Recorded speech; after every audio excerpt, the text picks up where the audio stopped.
जो हमारे साथ अलायंस में आता है, भारतीय जनता पार्टी भी आई तो उस समय हमारा 7 निश्चय 1 था और उसी को भारतीय जनता पार्टी ने फॉलो किया। 2020 में हम 7 निश्चय 2 लेकर के आए और आरजेडी भी 7 निश्चय 2 पर काम कर रही है। हमारा एजेंडा जनता के बीच जो मेरा कमिटमेंट और मेरे नेता का कमिटमेंट है वो नहीं बदलता है।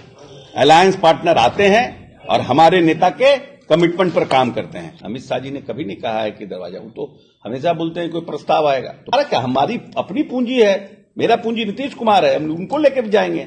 हमारे ब्रांड नीतीश कुमार है, हम उनको लेके जाएंगे। दूसरा क्या कर रहा है उसे क्या मतलब हमको? सब तीर कमान आप लोग हम ही लोग पर चलाते हैं, कुछ उधर तो चलाइए। उधर भी ढेर लोग है अलायंस में, उधर भी पूछपाछ कीजिए।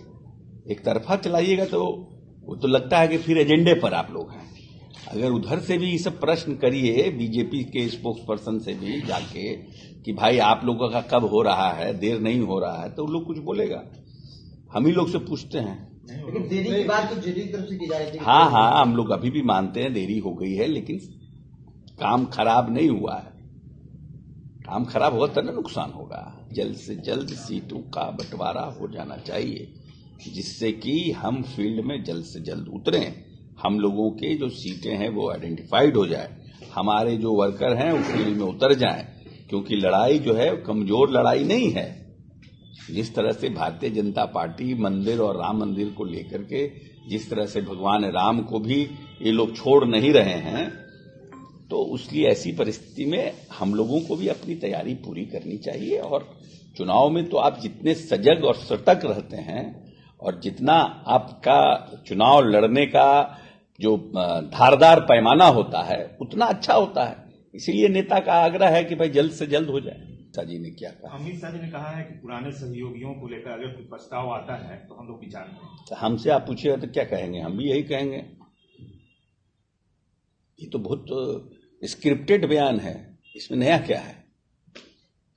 पॉलिटिक्स में इसमें नया क्या है? नहीं, पहले बोलते रहे हैं कि दरवाजा बंद है, इसीलिए आप नया कभी नहीं बोले दरवाजा बंद है। अमित शाह जी ने कभी नहीं कहा है कि दरवाजा, वो तो हमेशा बोलते हैं कोई प्रस्ताव आएगा तो प्रस्ताव देगा कोई तब ना। हम लोग तो प्रस्ताव दिए नहीं है। प्रस्ताव कोई भी व्यक्ति से पूछेगा तो यही कहेगा कि प्रस्ताव आएगा तो हम विचार करेंगे। तो हम अपनी पूंजी पर हम लोग खड़े हैं, दूसरा का क्या हो रहा नहीं हो रहा उस पर नहीं। हम नीतीश कुमार के कार है, जो 18 वर्ष में नीतीश कुमार ने इस प्रदेश को आगे बढ़ाने के लिए काम किया है उसको लेके जाएंगे। जिस तरह से इन 18 वर्षों में जातीय अनुपात कम किया, जिस 18 वर्षों में धार्मिक अनुपात कम किया, जिस 18 वर्षों में 24,000 करोड़ के बिहार को 2,66,000 करोड़ किया, जो कमिटमेंट उन्होंने 7 निश्चय 2 में किया कि हम 10 लाख नौकरी और 10 लाख रोजगार देंगे, उस पर काम हमारा हो रहा। हम उसको लेके जनता के बीच जाएंगे।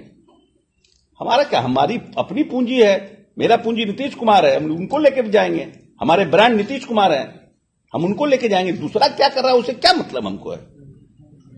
भाई वीरेंद्र बोलते हैं कि लालू जी के कृपा से ही मुख्यमंत्री बने। भाई वीरेंद्र जो है उन्होंने कहा कि लालू जी के कृपा से सीएम बने मुख्यमंत्री नीतीश कुमार। नीतीश कुमार इस प्रदेश में पथ प्रदर्शक हैं।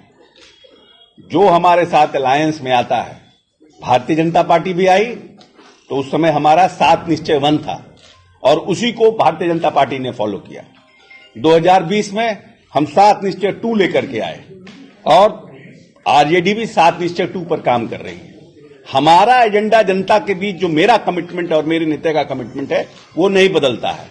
अलायंस पार्टनर आते हैं और हमारे नेता के कमिटमेंट पर काम करते हैं, क्योंकि मेरे नेता ने इस प्रदेश की मूलभूत संरचनाओं को और इस प्रदेश को बदलने का काम किया है। ये कड़वा सच है। घोर से घोर विरोधी नीतीश जी का भी ये मानता है कि नीतीश जी ने बिहार में काम किया है।